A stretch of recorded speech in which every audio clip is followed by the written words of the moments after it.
अस्सलाम वालेकुम। आज तो मैं कवरेज करने आया था जलसे की, लेकिन यकीन माने यहाँ पे इतनी रश है और इतना ज़्यादा पैदल चलना पड़ा कि हिम्मत जवाब दे चुकी है। अभी सर पे ये गीला काट के कपड़ा डाला हुआ है, लेकिन आप यकीन माने बहुत ज़्यादा शदीद गर्मी है। और यहाँ पे आप पीछे देखें, इंसान है कि मिटने में नहीं आ रहे। आप यही समझें कि इंसानों का समंदर आ गया, जैसे इमरान खान कहते होते ना, ये सुनामी है। तो आज वाकई में सुनामी आ चुका है। और मैंने इससे पहले एक वीडियो अपलोड की, लेकिन शायद इंटरनेट यहाँ चल नहीं रहा, तो वो रात को ही आपको देखने को मिलेगी। और आप जिस वक्त ये देख रहे होंगे तब जलसा यकीनन ख़त्म हो चुका होगा, क्योंकि यहाँ पे इंटरनेट बंद हो चुका है। रश बहुत ज़्यादा है और लोग धड़ा आ रहे हैं। और मैंने वो जो वीडियो लगाई थी उसका उन्वान यही लिखा था कि स्वाबी में सैलाब आ गया। यकीन माने कोई 8 किलोमीटर पैदल चल के आए हैं। तो यहाँ पे बहुत ज़्यादा रश है, आप पीछे देख सकते हैं। और अभी भी जलसगाह बहुत दूर है।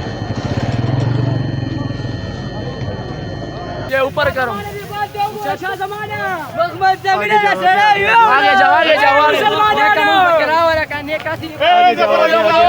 आगे जाओ कैमरे के पास। ब्रेकिज भी मर है।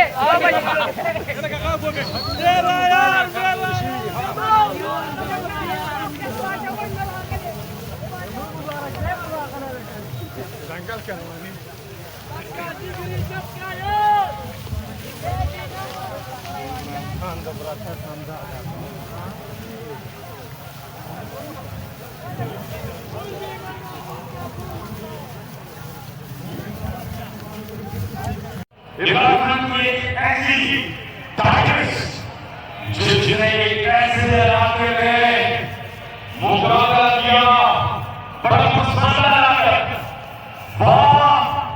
औरतों के लिए बहुत मुश्किल है, लेकिन आपके लिए आपने इमरान खान साहब के साथ जबरदस्त आपने उनका साथ निभाया, आपने इंस्पायर किया बाकियों को। और आपने एक बार नहीं, 2 बार नहीं, 3 बार इमरान खान को उनकी बात की बात करने